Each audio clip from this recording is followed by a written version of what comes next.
അരുണാചൽ പ്രദേശിൽ മരിച്ച നിലയിൽ കണ്ടെത്തിയ മലയാളികൾ അന്യഗ്രഹ ജീവിതമുണ്ടെന്ന് വിശ്വസിച്ചതിന്റെ തെളിവുകൾ പുറത്ത്.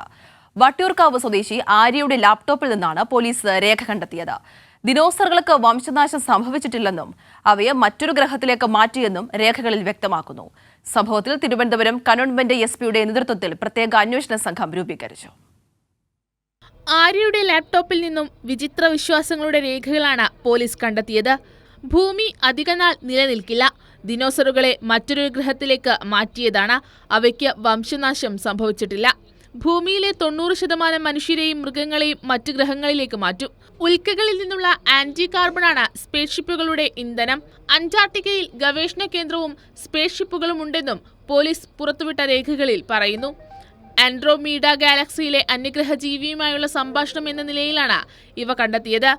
സംഭവത്തിൽ തിരുവനന്തപുരം കന്റോൺമെന്റ് എ.സി.പിയുടെ നേതൃത്വത്തിൽ 6 പേരടങ്ങുന്ന അന്വേഷണ സംഘം രൂപീകരിച്ചു.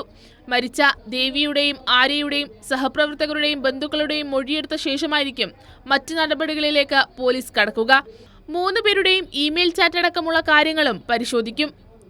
കൈരളി ന്യൂസ്, തിരുവനന്തപുരം.